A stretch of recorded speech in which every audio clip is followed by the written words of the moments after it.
everybody, I'm Peter Grosso. I'm the broker, owner of RE/MAX Integrity Leaders. I started as an iron worker. I was a construction worker. I got hurt at work, had to reinvent myself. I was able to start as an agent, work my way up to owner of 3 brokerages, and hopefully there's no end in sight.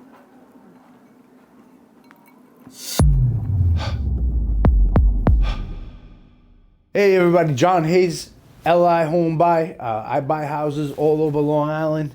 If you have a property that you need to sell, or if you know somebody who has a property that they need to sell, if you're an agent that has a client that needs a cash offer on that property, reach out to me today. We always pay agent commissions, and we can work with your seller to make sure the transaction goes as smooth as possible. I have the ability to relate to anybody, any one of your sellers with any problems they may face. I was a union worker for 21 years. I owned a construction company, and now I'm a real estate agent. I have the ability to relate to any problems that you may be having, because Lord knows I had plenty myself. So if you've got any problems that you need help solving, especially when it comes to real estate, reach out to me anytime. Hello everybody, Peter Grosso, PocketPete. Here we're having a special celebration with my good friend John Hayes. Hayes Properties and Investments, is that Hayes Property Investments called LI Home Buy. LI Home Buy. Hayes Family Homes. John's done an incredible job building a wholesale company, an investment firm. It's been, how long has it been? Since December of 16 months, 15 months. 15 months. 15 months. Let's go back a step though. So Okay. You started as a contractor. When was that? Yeah, I started as a contractor back in 2012. Okay. I was a contractor. 2010, actually, I was a contractor. Okay. After 21 years in the phone company. So this is like a third career So for me. 21 years at the phone company. Yes. What made you leave the phone company? I hated the idea of working for somebody else. I just, the ceiling. There was nowhere to go, So I left. So you just you just got an itch. Yeah, And got an itch, took a package. It was a very small package, but my wife said to me, I'm with you, whatever you want to do. I said, well, I got to go, and I took the package and I left. Wanted to do something bigger, wanted to do something better. Okay. And it started out as a construction company. Yes. What did that look like? Terrible. Okay. I did good work. Okay. But I don't have that thing that contractors have to just really stick it to somebody sometimes when you have to. I was too easygoing with customers, and I always let them get away with getting too much for what I was charging them, and I wasn't making the money I needed to make. To be perfectly honest. Yeah. So the company failed? No, the company was actually successful. I was an A-rated contractor on all on all accounts. I did good. I just didn't make money. There wasn't enough money at the end of the day. Okay. And that was the problem. So at what point did you become a real estate agent then? Was that during the transition? Like, you were doing some flips, right? Yeah. I did flips. While you were a contractor? I started contracting. I started doing 203K loans when I was contracting. So I was doing those loans, and I started, my first job as a contractor, I was putting up fences. When I finished, I was doing, extensions and dormers and additions. We had really grown the company. We were doing good work. I started working with a lot of people who were buying 203K loans. I was approved by the banks. I was doing what I had to do and fixing foreclosures. And in working with the customers, I said that, the thing I can't take and the thing that's driving me crazy is the customers. Let me kind of move into doing my own investment projects, and I did. And I did a few flips, and they worked out okay. Until I got hammered on one. Town of Brookhaven got a hold of me and beat me up pretty bad, and that was, that kind of, I got my real estate license when I started doing flips because I wanted access to the MLS. I wanted access to comps. I wanted access, And is that where you were getting the flips? I got MLS? Yeah, I got one off of Hubzu, one off of Zome. I got a few down in Florida from wholesalers. Because I was in New York and I was in Florida. So, and one of them I got off the MLS. And the one I got off the MLS is the one that beat me down. That really, at the end of the day, I think I lost about 70 grand Okay. On that flip. Yeah, You know? I've been there. It's fun. Like you nudge forward, you're making 30, you're making 40, a flip, Yep. and then you just get sideways on something, Yes. and there's no pain like like that pain. What did you get a stop work order?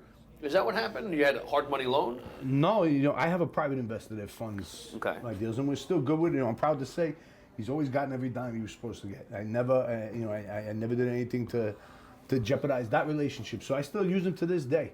The last property that I just purchased, I used him on that one.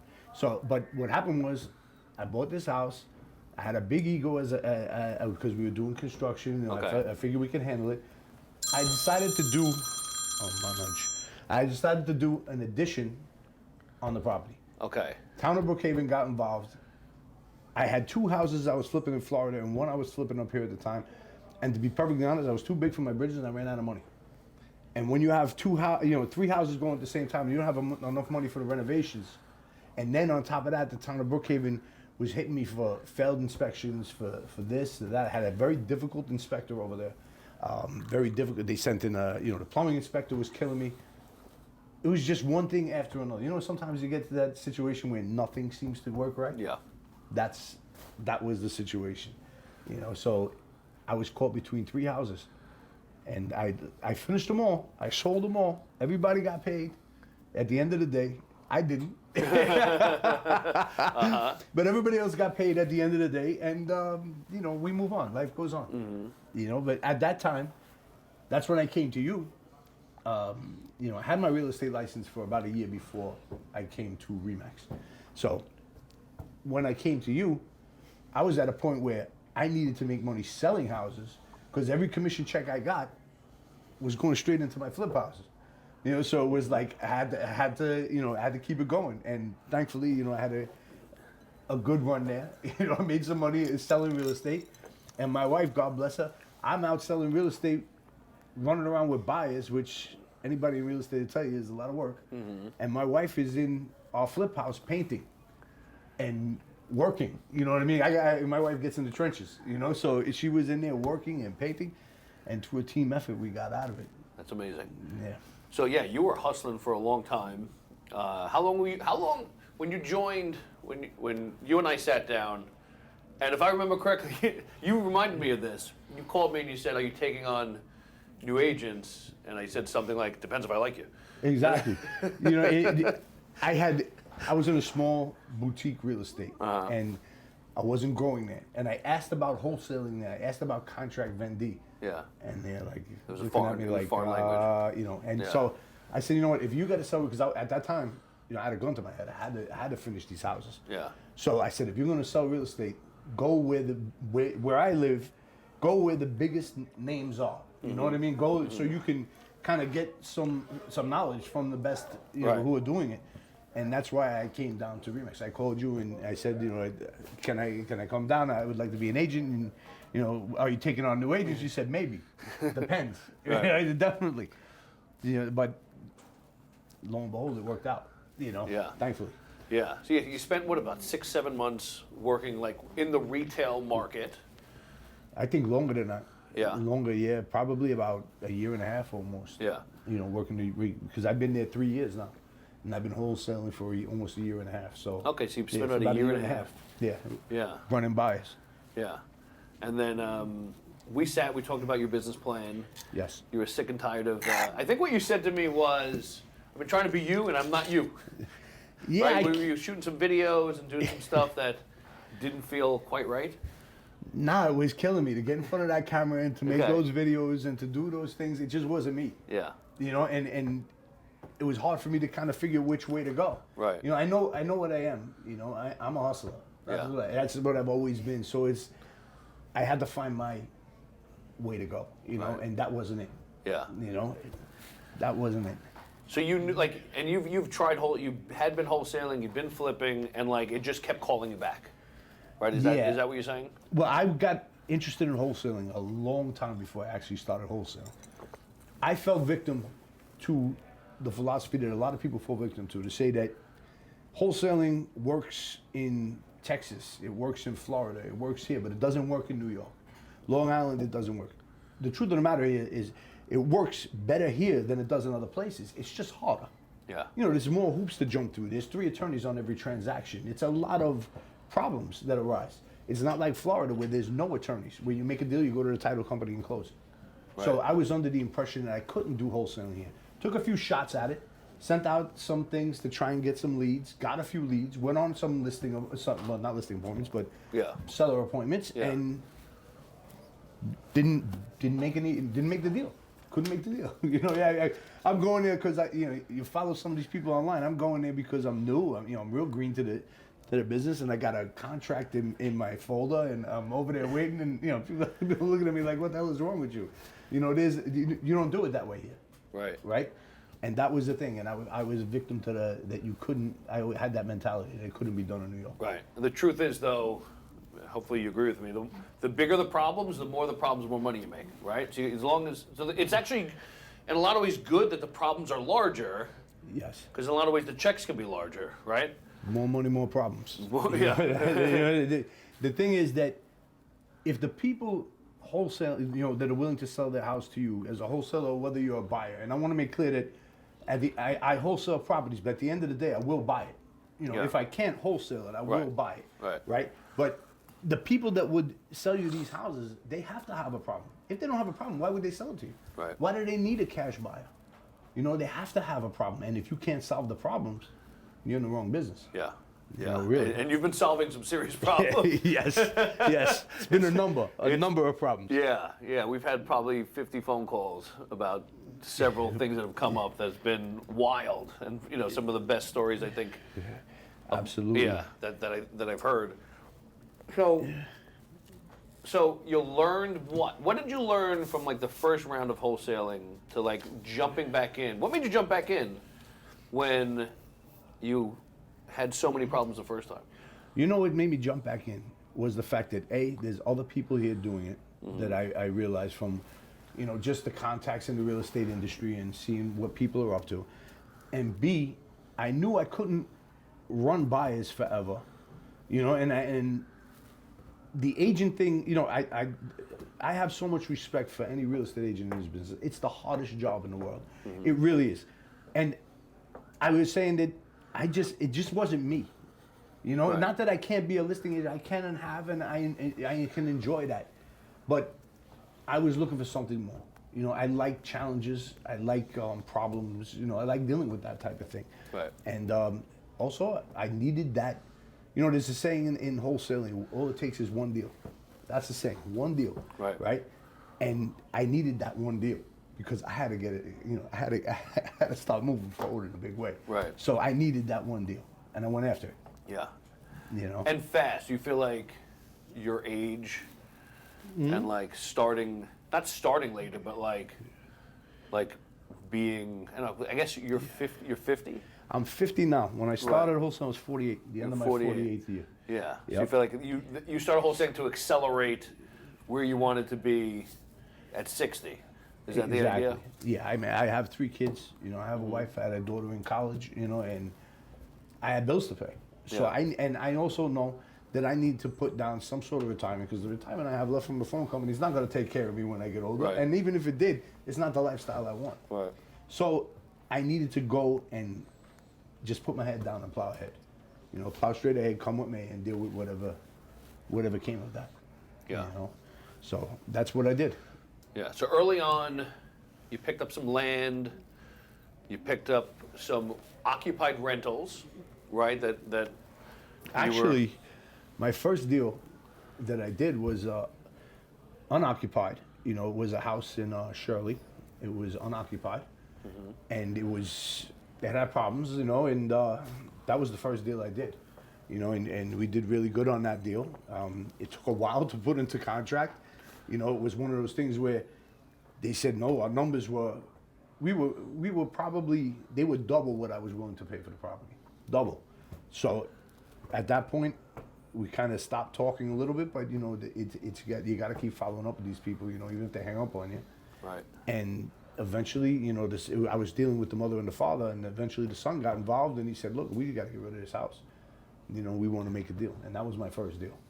So that one, had the least amount of problems. Okay, right. You know what I mean? That one Yeah. had the least amount of problems. We had an open permit, but that was about it. And that was an easy fix. How'd you do on that one? Very good. Okay. Very good. You know, like I said, it only takes one deal. You know, so that was a very good deal. Ready to order? Yes. I'm gonna. Hi. I definitely want mozzarella. What's it out? Yes, and I'm gonna have the ribeye, Okay, how would you like it done? medium rare. Okay. I'll take the ribeye as well, but I'll take a medium, please. Okay. Any appetizer or no? Nah, no appetizer for me. But you know what? I'll take a side of asparagus with that, please. Oh, can I have Okay, a extra because you get vegetables and. Oh, if it comes with vegetables, that's good. No, it's all good. instead of vegetables? I want crispy bacon. I mean, okay. Yeah. Alright. just steak and bacon. I only And the potatoes. no potatoes. No. Just bacon? Just I mean, if they're there. But I only eat meat. So if it didn't die, it doesn't apply. Okay, you only eat meat? I only eat meat. No vegetables or potatoes or No, starch? No, Nothing? that'll kill you.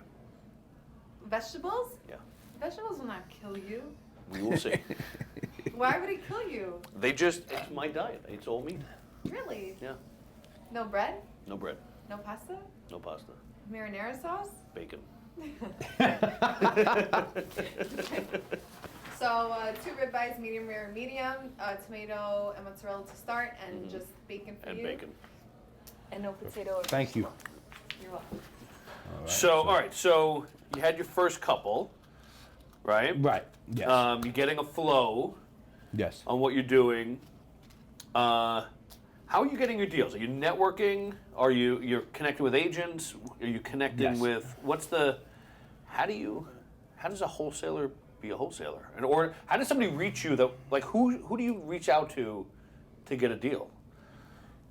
In reaching out, there's a lot of ways to reach out. I mean, agents are important. Agents can bring deals. You know, if agents brings a deal to me, we always pay the agent. You know, I always pay the agent. I pay Yeah. an agent the commission. I mean, you know, I'm an agent myself, so I would never ask an agent to cut a commission or lose money. You know, but the key is it's got to be before it hits the market. You know, it's got to be before it hits the MLS. But yes, agents are a key way. Also do a lot of marketing. You know, mailers.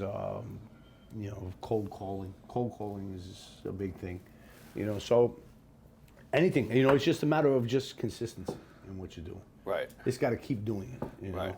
And you're just constantly in it, seeing what's working, what's not working, adjusting, Yeah. flowing with it. You know, I know you and I talk probably daily, and you're like, this is working, this isn't working, we're gonna adjust here. Yeah. And you're just constantly like, let's say I'm an agent, right? So Okay. agents are calling you, I have a dirty, smelly house with some problems. Yeah. Hey John. let me know where it is. You know, if we can get in. You know, if we can't get in, we can't get in. You know, I sold a house wholesaled the house in Riverhead in December. I never rented. You know, I never got inside the property. So it's not an absolute necessity to get in. But Right. if we can get in, it's always beneficial. You know, and everything's got a price, right? Yeah. So if we can get in, we can offer more. Right. But you know, let me get out to the property. You know, give me the address. Let me run some comps and see where the numbers come up. And don't think of it as it's not about if you give a deal to me as an agent, you don't have to worry about if that deal is going to close, because that deal is always going to close. It's just a matter of if I can wholesale it, I'll wholesale it. But if it makes more sense to close it, I'll close it. But you know, a lot of wholesalers get a bad rap because they'll put down some money, can't find an end buyer, you know, and then just let the deal die. Right. But that's not the way we Yeah. do things, you know, because you can't let the deal die because we're putting 10,000 down on contract or more. Right. You know, to 20,000 down, 10% sometimes. Can't let that die and just walk away from that money. We're always prepared to close. So if an agent comes to me, they'll get their commission, and then if I flip it, they'll get the listing. You know, whatever it is, you know, Right. they can have double on it. You know, they'll get both sides of it. Right. You know, so that's kind of what it is. But working together with the agent, you know, whatever's convenient. I mean, if the house is available to see today at 2 o'clock and you call me at 1 o'clock, I'm there at 2 o'clock. You know what I mean? Right. Whatever it is, Right. I'm there. You know, that's Yeah. the thing. It's speed. You know? Yeah. Yeah, it's definitely it's speed and consistency, right? Yes, absolutely. So yeah, let's talk about this Riverhead. Because you and I have had probably 100 conversations just about this in itself. The toughest deal I've ever seen or heard of. Yeah. Honestly, the toughest deal from the very start, from even getting it, was just. So the first meeting, what was that like? So Well, it's a package, or like yes. was it? Okay, It talk. was to a me. 3-house package, right? Okay. It was a 3-house package. She wanted to sell her 2 rental properties. So it originally started as a 2-house package, right? Okay. Now I have an investor that I work with who's, we do a lot of business together, and we have a real good rapport. David, hello, David. But we went out to the house. We talked about the rental properties, but the house that the woman was living in, very unique property. He said to me, talk to her about that house. I want that house. I want that house. This was 7 acres in Riverhead on what would be like a flag lot, right? So it had an easement for a driveway. He wanted the house. I went to the seller. Me and the seller hit it off from the beginning because it's all about rapport. It's all about how you talk to people and how you deal with people, right? So we hit it off from the very beginning. I talked to her about the house. She said, well, I've been thinking about leaving Riverhead for a long time. Maybe I want to sell it, and this went on for about 6 months, right? Back and forth, just talking about it. And so she calls me and she says, come on out, let's talk about it again. I think I want to sell. Make me an offer. So I went out, I make the deal. 6 months of a relationship. 6 months of talking. Yeah. Yeah. Every couple of weeks, just talking. Right. How are you? Blah, blah, blah. So we put the other deals under contract. Actually, no. Her personal house we put under contract first. We just didn't close it first. The other 2 houses that she had, we put under contract second and third. My buyer was going to take all 3. He wanted to take all 3. Yes, sir. So let's talk about the first 6 months first, Yeah. because this is similar to my world, which is residential. It's all relationships. It's Yes. all making sure people know that.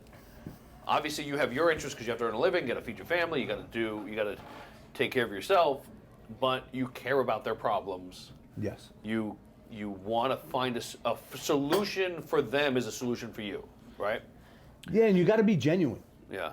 Because people can sense, this is New York. Yeah. People can sense bullshit like that. Right. You know what I mean? If you're coming from a place where you're phony, they're going to pick that up right away. So you got to be genuine, and I am genuine in my approach with people. I tell everybody the same thing. You don't have to sell it to me. If you want to sell it to me, I'm here. I would love to buy it, but I'm not here to beat you up. And I tell people if they call me and say they want to sell the house, and I go and look at it, and the house is in perfect condition, and they have no stress to make them sell. Mm-hmm. I say to them, why would you sell? Why would you sell to me? Put it on the MLS. Get the most money you can get. Just be genuine with people, right? Because there's always somebody who's in distress. Right. You don't need to make to try to force other people to do other things, that don't suit them. So you got to be genuine. Yeah, you see their actual problems. Yeah. And you give them actual solutions. Exactly. Right. But people never tell you the problems the first time you talk to them.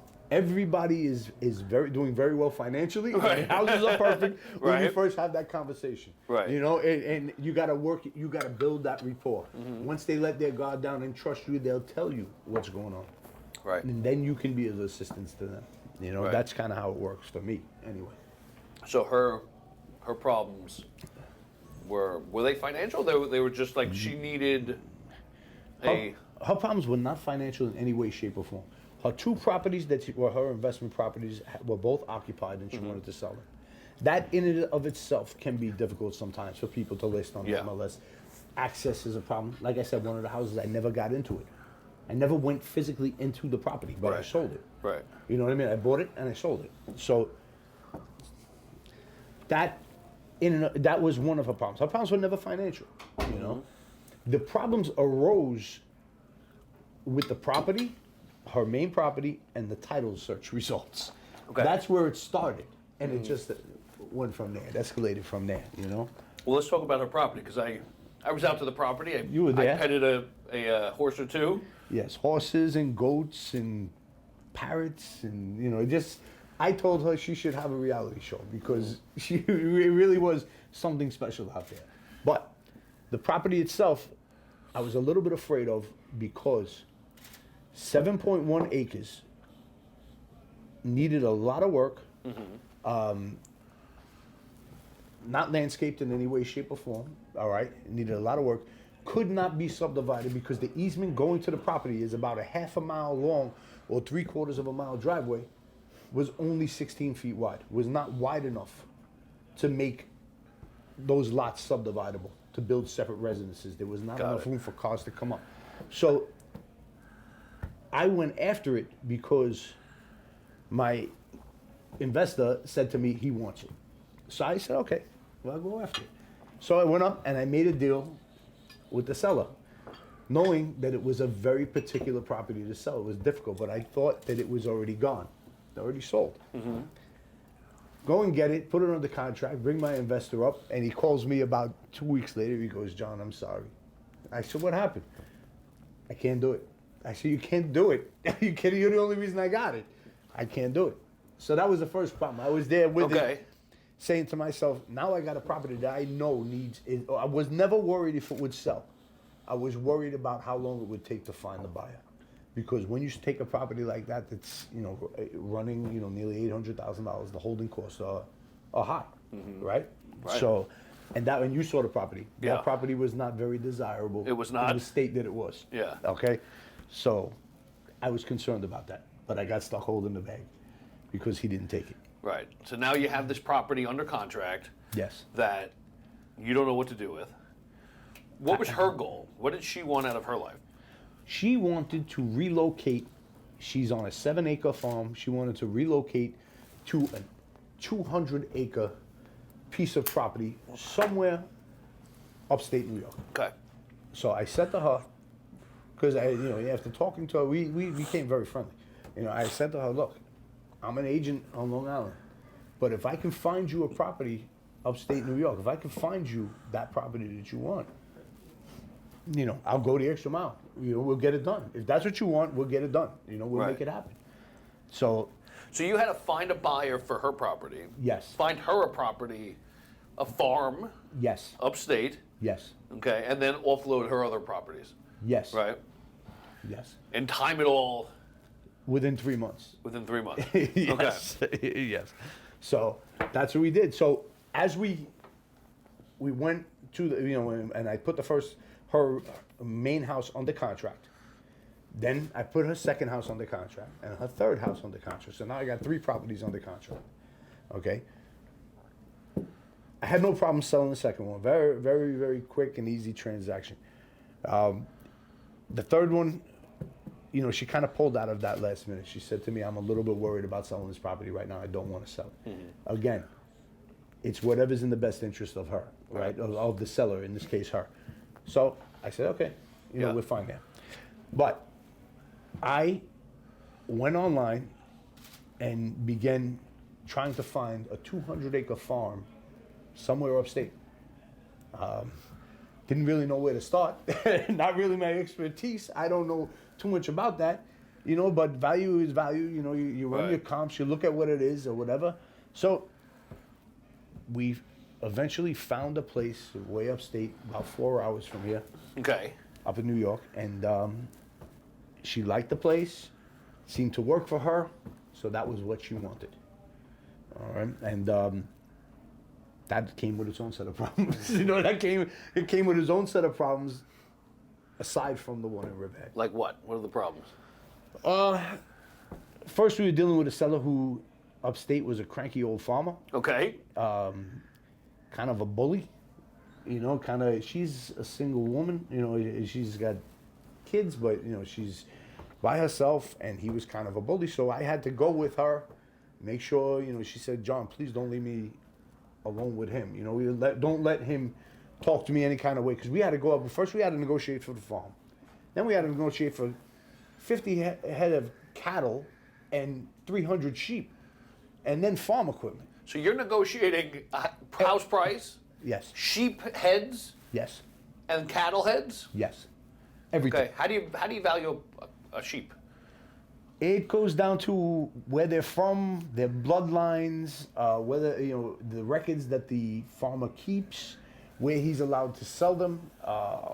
There's Australian sheep, there's sheep that come from Canada, So it goes by, but So you had to educate yourself on sheep sales. exactly. Yes, I had to stay up at night and Google sheep, different types of sheep, and all these different things. Same thing with cows. Yeah. But these were slaughter cows, so it was a little bit different. Okay. A little easier. The sheep were a little bit harder. Okay. Because he was kind of unorganized. He had sheep that he didn't have records on everything properly.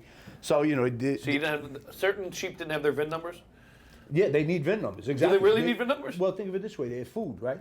Somebody eats it and gets sick, like mad cow disease or something. Whatever sheep give you, mad sheep disease. Right. You got to be able to trace that sheep back to where it came from. It's got to be traceable, So all these things have to be in order. And then on top of that, I had a seller who had his property on the market for 2 years, didn't sell it, and then was cranky, and it was just, I don't know if I want to sell. Maybe I want to sell. Maybe he's a 78-year-old farmer. So it was a little difficult. But at the end of the day, we did make a deal. They made a deal on the farm. He was trying to get us to negotiate the sheep and the cow before, but I said no. We don't negotiate any animals until we're physically in contract for the property itself, because those things can go sour, from what I understood. Right. In talking to the other agent who was very helpful to me upstate and all of that. So, yeah, we were able to get that farm under contract after a lot of back and forth. And then they do things totally different upstate. They don't do it the way we do it down here. You go into contract, then you have a home inspection, not what we do here. And then after the home inspection, then you got to renegotiate. And then they have to approve a secondary contract on top of the first contract. They have to approve the contract. So these are all different steps we had to go through. That took about a month and a half to get all of that done after finding the place and finally making a deal. It took another month and a half to get it under contract. Okay, did you work out the sheep problem? Basically, what happened with the sheep was, after going back and forth and going up there again, the second time I went up there to kind of talk to him about it, because he had no records and everything else, we decided to pass on the sheep. Okay. So we said we're going to pass on the sheep. We passed on the cow, which caused a major point of contention with the farmer up there. He was super pissed off because he was trying to he figured he could get her to pay because she didn't know any better. Right. To overpay for the sheep because he didn't have, as you say, VIN numbers Right. on the sheep. So that caused a major point of contention, which came up later down the road. But we were already in contract, so I was right about saying don't negotiate for the sheep until we're in contract. Right. We were already in contract. But so now we're in contract for the place upstate, but we're still not sold down here. So right after we got into contract in the place upstate, I finally got a buyer through an agent for this property out in Riverhead. The first property out. And That was stressful, I'm sure. yeah, I mean, I showed it to about 20 different people. I was right. There was a time I think I got my car, just went straight to Riverhead. Literally every day, every time I talk to you, where are you? On my way to Riverhead again. So took a lot of going back and forth. You get a lot of people come out. They want to develop the land, even though you tell them on the phone it's not subdividable. You Right. can't do anything about it. They still want to chat about it. They still want to see it. Yeah. So back and forth. But I finally found somebody who wanted it. And they were a landscape company. They had it was zoned for landscaping, ornamental trees, and all these different things like that. So they wanted the property, and we went into contract with them. After some negotiations about, on or about dates and things like that. But we went into contract with them, and I got to say, the buyer, I love the guy. He called me today. He's there. He's done so much work on the property. He wants me to come out and take a look at it. We have a very good relationship. Nice. And I'll get into why as we go down this road, right? But that's what it was. So we got the property in contract down there, and then we ran title, and that's when more trouble came. So what happened with title? We ran title. Title came back with 2 mortgages. One mortgage was held by Suffolk County National Bank, was a small mortgage, kind of run of the mill, simple, right? That one, she had a small balance on that mortgage. The second one was the mortgage that she took from the person when she bought the place. It was a private mortgage held by two parties who were not related. So two separate individuals held the private mortgage to this house. She paid the mortgage off in 2016. She bought the place in 96, paid it off in 2016. They never recorded a satisfaction of mortgage. So the mortgage is still open as if it still has the same original balance of $140,000. Tried to locate the two people who held the mortgage, two separate parties, unrelated. To Individual human beings. Like Individual not human companies, beings. just No. people. Like, Yeah. So you're on a people search. exactly, like, Frank Thomas and Jim Jones. Okay. They're not related. So I got to find them. And, come to find out they're both dead. Okay. Come to find out they both died. So, at that point, that opened up a whole nother set of things, so, but the problems don't, I'm not worried about the problems in terms of, I like solving them, Yeah. but this one, it was going to take a lot.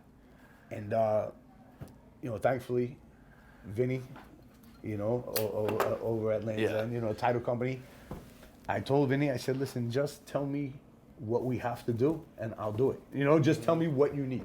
So lo and behold, I had to track down both people who died. I had to track down the heirs to their estate, and not only the heirs to their estate, but the executor of their wills, and then get the executor of the wills to sign a satisfaction of mortgage. So that's where I had to go. So you went from sheep negotiating to people finding to Yes. more people finding. Yes. To convincing that you had to convince them that this thing was paid off too. Yes. Yeah. So it was either that or leave double the mortgage amount in escrow when we close, $280,000, Right. which totally would kill the seller's deal upstate because that would take away the money that she needs to buy the Right. the farm upstate. So it was like, you got to get it done, right? No, otherwise everything falls apart. So I had to track down the people who died. The first one, I was able to track down, and the people still lived in Long Island. I did it, so a lot of searching, found out who the executor of the will was. Actually, I wasn't even sure it was the executor of the will. I just, being that they're an Italian family and he was the oldest son, I just said to myself, he's probably This is the how it's done, executor. right? This is how, this is how we do it. This is how Right. things work. You know what I mean? Number one son. Number one son. So I called this guy, no response. I had to call him 15 times. Finally, he calls me back, and he says, you know what? I know it was paid. I know what you're talking about. He said, I know it was paid. He says, I'll sign the satisfaction. So that's one. I said, okay, great.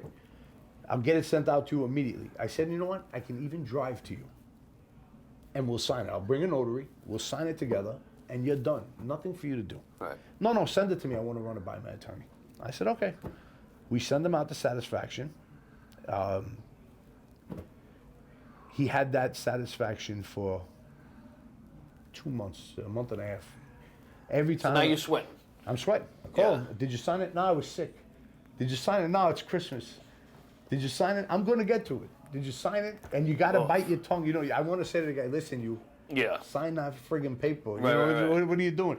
But no, I didn't get to it. And okay, all right. Is there anything I can do to help you? No, he's a doctor. Is there anything, doctor? Because the first time I called him Mister. Right. He says, I'm not Mister, I'm Doctor. I said, oh, sorry. So now I'm referring to this man as Doctor every time I talk to him. Doctor, can you please sign it? Blah, blah, blah. He doesn't sign it. Doesn't sign it. Then after so long, now I'm still trying to track down the second party at the same time. The second party, I tracked down one of the family members to somewhere in Pennsylvania, some town in Pennsylvania I never heard of. I call him up, and I says to him, I explained to him the situation. He goes, you know what? He goes, maybe you'll do better to talk to a lawyer. Don't call me. I said, no, please. I'm trying to. Yeah. Can you direct me to your lawyer? If you want to, if you think that you know about this property and you know about the mortgage, you should know who the lawyer is. He tells me. I'm not going to give you that information. I said, do you have a sibling that I can talk to? I'm not going to give you that information either. I said, well, I'm going to try to find a lawyer.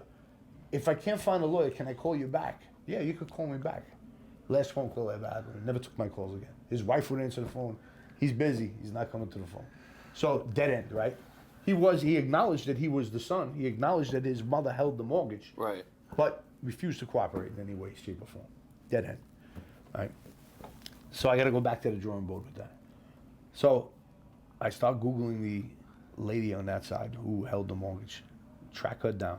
Now, if you want to find out about where somebody lives, you have to know, if you want to find out the executive of somebody's will or the estate through the attorney, because the siblings don't, they don't cooperate, the heirs don't cooperate, you got to find out where they died. So I was able to find out that she died in Monmouth County, New Jersey. To with bacon? That's me. All right, now we're living. all right, thank you. You're welcome. Can I get some salt and pepper, please? Thank you. Hi. Hello.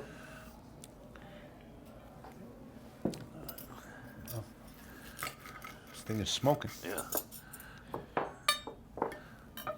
Look Look at this. I said nothing. I said no vegetables. Look at that. How dare they slip that in on you? All right, so you track out of the point of death. Yes. And call them. I say, okay, so now I find an address there and I find a sibling who happens to live in that area. Called him 10 times, 15 times. Refuses to respond to me. I said, okay. Petition the courts to get the probate information, right? Petition the courts. Get the information for the attorney. Call the attorney, talk to the paralegal. She was very, very nice. She says to me, yes, okay, let me speak to the attorney and we'll see how we can go about it. I said, I just need a satisfaction of mortgage signed, blah, blah, blah. She agrees to help. She doesn't call me back now. I never hear from her. I call back. They refuse to take my calls. So, at that point, I had to reach out to the pit bull. Mm-hmm. You know who's the pit bull? Chris D? Chris D. Yeah. I reach out to the Chris pit bull. Dolger.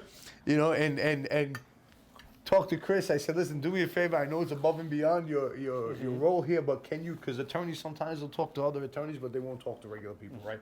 So he contacts this attorney. The attorney comes back and says, well, can you prove that the mortgage was paid? We're not so sure that the mortgage was paid. My client, I can't advise my client to sign any satisfaction of mortgage. But luckily, this seller actually had records in the same bank account that she made all her payments in. So I sent back proof of 3 years of payments. I went back to the seller. I said, I need, what we can get. She got me 3 years of payment, which is pretty remarkable. Somebody has 3 years of payments, held. Send them back. So then they say, okay, perhaps a lump sum will help. Trying to get us for some cash, Right. a shakedown. A shakedown. Okay. I don't know why, but at some point he changed his mind. This was about New Year's Eve. It was the day before New Year's. At some point he changed his mind. He got his clients in, and they signed the satisfaction of mortgage. But I still didn't get the one back from the original guy who I was talking to.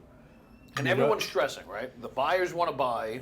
The sellers want to get to their new farm. The farmer is grumpy already. Well, look at it this way. The buyers for the property in Riverhead is a landscape company. He's got multiple trucks, and he's lost his property to store his vehicles in where he was originally. He's buying this to store his vehicles. He has nowhere to go. So he's got to get his vehicles in there. She's got to get to the point where she can close upstate, because now upstate is starting to stress us. Where is, why are you guys not closing? What's going on here? Is this deal falling apart? Is this deal dead? So we got it from three sides. We got it from the buyer, we got it from the seller, we got it from we got it from the upstate people, the farm. So we're going between all three. Can't get this guy, the other party, to sign the satisfaction. Even though I have one, we still can't get the other one. Keep steady calling him, emailing him. He sends me back an email. He says, if the other party didn't sign, then what difference does it make if I sign? So I said, well, the other party signed. Prove it to me. I sent him a signed satisfaction. He goes, all right, I'll sign it. He goes and he signs it, and it was one of these days, I don't even know, it was right after New Year's. He says, I'll put it in the mail for you. I said, no, don't put it in the mail for me. He sent me a copy of it, so a photocopy of it, or whatever you want to call it. So I knew that he had actually signed it. I said to him, where are you? He says, I'm out in Brooklyn, and here. I said, just, can you leave it at the house for me? I'll come pick it up. And I went out and I got that, and I picked it up, and we were able to put these 2 mortgage issues to bed at that point. We were able to be clear to close on the original mortgage. We had the signed satisfactions, so we were good to go. We were able to schedule the closing. Save the day. No, that was just the end of round 1. Okay. No, we still got to go to round 2 after that, at the closing, and then round 3 after the sale, right? So, round 2 we go to the closing now. Well, first off, the day before we go to the closing, the house, we go to do the final walkthrough the day before the closing. The house is completely in the same condition. Nothing is packed up. The house is filled with personal belongings. The buyer says nothing is moved. Now you were at the house. You know what was in those bonds and all the different things. Nothing's moved. He says, now he was real easy to deal with, but he's got his mom on the transaction, and it's like she's very upset, and I gotta try to calm everybody down and see what we're gonna do there. Long story short, the buyer was such a great guy. We negotiated. There's money for everything, right? Right. So we negotiated a deal. We were able to put it together, and we got to closing. Now we get to closing, and we're waiting. I guess this whole thing coming, but I'm waiting, and we're going through everything, and the seller's attorney, for the house down here, they come up and the title report comes, title, Vinny's sitting there, title's sitting there, and there was 2 mortgages, right, on the property. Remember I said in the beginning, there was 1 mortgage held by 2 private parties. There was a second mortgage held that was from Suffolk County National Bank. Nobody ever addressed that mortgage. Nobody got a payoff. Nobody paid it off. Nobody did anything. It was a $20,000. It was a $40,000 mortgage originally. I know the balance, she had told me the balance was about $15,000 or something like that. Nobody addressed it. So now I have the buyer. And by the way, the seller did not attend the closing because the seller had to move that morning, leave the house, and travel 4 or 5 hours upstate with 4 horses, 2 goats, Right. all these different things. So she had to head up that way. So I was representing her at the closing as well. I had her on the phone, back and forth. So she made her attorney aware of the fact that she had these other mortgages. They never addressed it. So now we're at the closing and we can't close because the mortgage with the bank is not paid, and then nobody knows how much is paid. They try to call. She's moving. She's on the road. She can't get to her stuff because everything's packed away, and we have, a $40,000 mortgage that's preventing the closing. Very interesting. So you're at the closing table. Everybody needs to move on with their lives, and you're frozen. Everybody needs to move. She's already in transit with all the animals and cleaned out, so she has to close upstate. They're waiting. We have both closings set for the same day. Her closing's in the morning on the house in Riverhead. Her closing upstate is going to be at any time that day after. Just going to wire the funds up there, right? Now this comes up. They can't get to the bottom of it. They cannot figure out how to pay off this mortgage. And I got everybody looking at me. Solve another problem. Solve another problem. So, what do? I said, look, I cannot let this woman go upstate and not move into her house. Be homeless, She's got, with goats. She's got a 15-year-old kid with her. Right. She's got all these Oh, she got a animals. 15-year-old kid? Yeah, she's got a 15-year-old son, and she's got another daughter in college, and she's just a wonderful person, right? And we really kind of have talked, we talk constantly through this whole thing, and, she was really counting on getting this done, and so when they said we can't close, what do? I said, well, again, I asked Vinny, the title company, what do? He says, I got to hold $40,000 in escrow. Plus, we had negotiated a $4,000 credit because of all the debris at the house that was left. So we have $44,000 in escrow. If she leaves the $44,000 in escrow from her proceeds, she don't have enough money to close on the deal upstate. So both deals die. So everybody's wondering what to do. Everybody's looking at me, where to go. I got 3 attorneys staring at me and a title guy staring at me to figure out what are we going to do. So, like I said, you got to care about people, and you can't be, you can't be full of shit. I decided to personally leave $44,000 in escrow to cover that mortgage, to let her close on her house upstate, and to get the funds through and let the buyer take over the property. Right, which is a risk because A big risk. that could just be gone. When I said it, because I think on the spot, right? I'm very quick in that, and I just say, you know what, the hell with it, I don't care. Leave the money in escrow, and whatever. And everybody looked at me and said, "Are you sure you go? You might want to have a moment with your attorney quietly in the office inside before you make that decision." But I feel that way. I just felt like it was something that had to be done. I spoke to my wife, who was there with me at the closing, who is very much involved in everything that we do, my business partner, and she said to me, how could you not let her go upstate? How could you not let her go to the house? Right. And then I went in with Chris Dolja, and we sat down and we talked, and he said, I can kind of draw paperwork, but you're leaving yourself open. If you lose, you're going to have to sue her. Right. Or whatever. I said, you know what? If God wants to give me that money, I'll get it. And if you don't, I won't. But it is what it is. I can't, I can't do anything. So we left $44,000 in closing. Everybody in escrow. Everybody closed, and everybody went their separate ways. The buyers got the property. The seller closed on her property upstate. All problem solved. Problem solved. Did you get the 44K back? I did. Okay. I did. It took about a month, Okay. but I did get it back. But I don't know. It's just one of those things where even if we didn't get the $44,000 back, even if I didn't get it, I cannot sit and leave somebody with all those animals and a child with nowhere to go, in the middle of somewhere upstate, freezing cold. Right. Can't do it. Right. It is what it is. If you lose, you lose. Yeah. It's okay. And I think that's where people miss the human part of our business, and especially the wholesale business. I mean, one, there's a million cutthroat people Yes. that would have left her homeless, but they also wouldn't have had the relationship with her or probably put anything together. So, your empathy and your problem solving created something for yourself and for her, which is commendable. Well, I mentioned earlier that I was a bad contractor, right?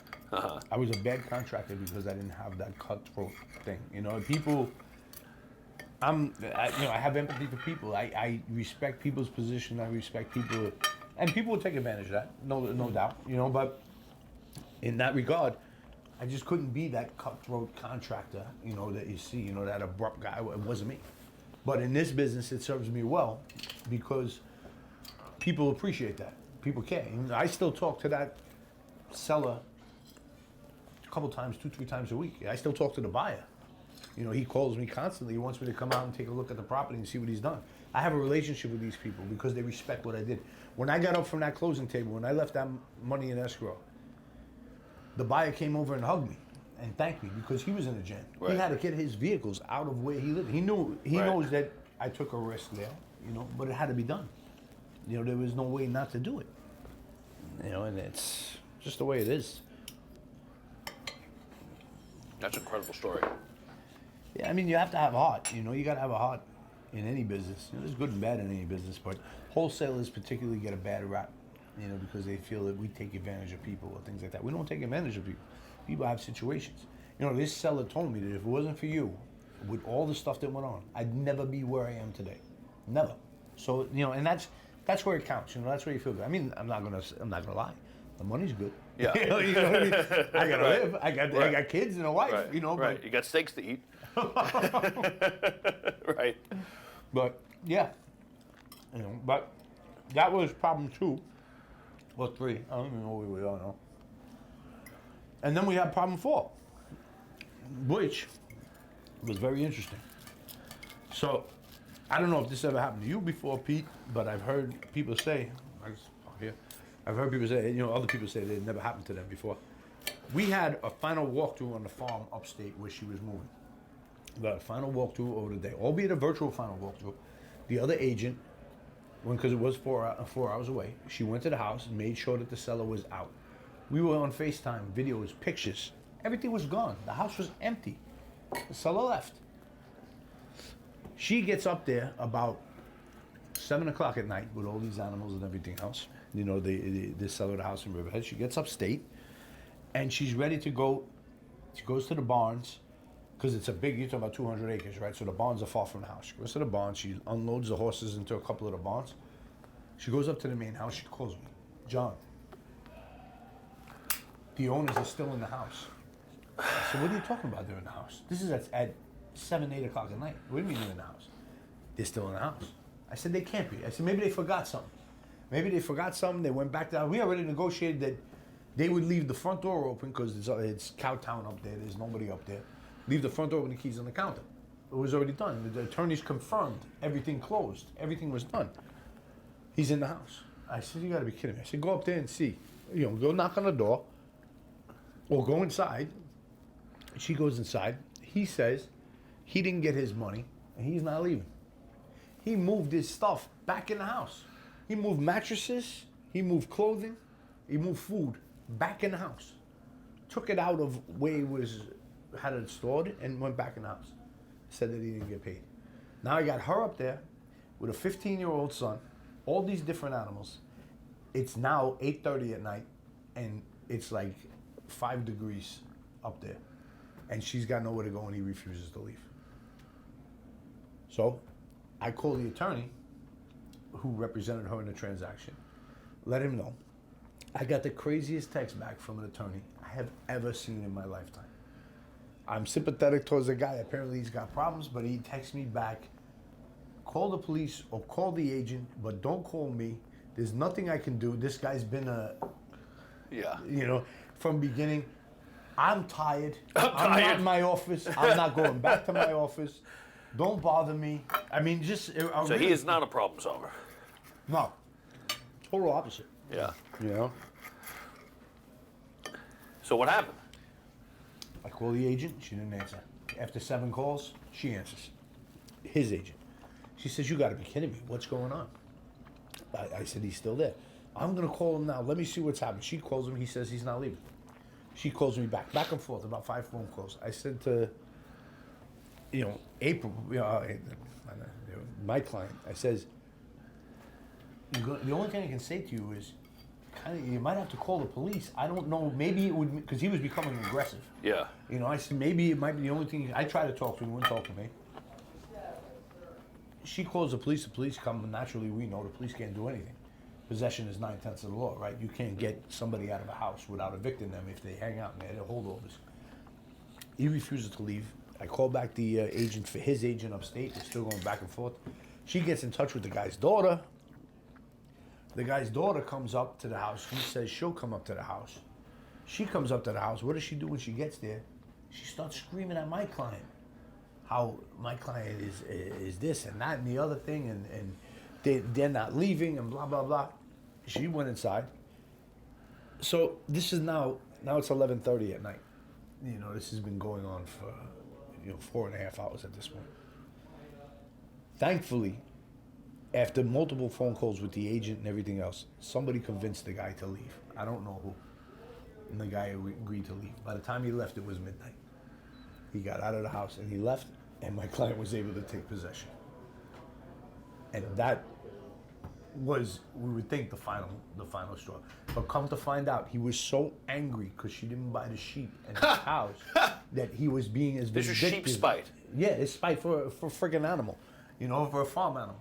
He was vindictive, and that's what he did. So he finally left voluntarily, and then the guy had the audacity, the balls, to come back the next day at the house and apologize and say, oh, he didn't realize it. He didn't realize that it was closed. After he was at his attorney, his attorney confirmed everything. And that was the end of the drama. You know, and I'm sure I left out a few things. Right. along What the a way. wild ride. Wild ride, wild. You know, and it went on, and every time I thought it was over, it was another, another layer, so to speak. You know, and then after she got in, like I said, she sent back, she got her payoff for the mortgage. We were able to get that ironed out, so we were able to get that paid. She did send me back my money, which I knew she would. She's such a good person. I knew she would, but just a ride. But at the end, all's well that ends well, right? Yeah, You know, I suppose, yeah. So, I mean, look, I think the underlying thing here is if you have a house that is in incredible distress or has problems, call John Hayes, Hayes Properties and Investments. Did I say that right? lihomebuy.com. Yeah. lihomebuy.com. Hayes Property Investments Corp is my company. But yes, get in touch with me if you've got a property that's, in any stressful situation, even if it's not in bad shape. Whatever, if there's a situation where the property needs a cash offer, bring it to me. You always make a fair cash offer. I can pay more most times than these other investors, and we always protect realtors. I always pay realtors. I'm a realtor. I love and respect realtors. And it's something that we are happy to make that. And you can see how far you'll go to make sure things close, to make sure problems get solved, and to make sure that the client gets what they need. The clients whatever's will right. be well taken care of. Yeah. Well taken care of, because there's going to be more. If there's one problem, there's probably more. Right. If they tell you about one problem, there might be 3 more problems. But whatever it is, it's never too many. You can always try to figure it out, and I'm willing to do the legwork that other people may not be willing to do. At the end of the day, I'll be on the phone with the attorneys and the title company, and I don't have a problem doing anything. Just tell me what I need to do. Whatever it is, I'll figure it out. And that's what I love. You gotta love it, otherwise you'll never want to do it, right? Right, and you do. So, And I do love it. yeah. Listen, I commend you on your success. I commend you on your problem-solving skills. I'm proud that I'm a small part of any of this. And if you have a house that needs a cash buyer or has problems, John's your guy. Absolutely. Call me anytime. See you soon.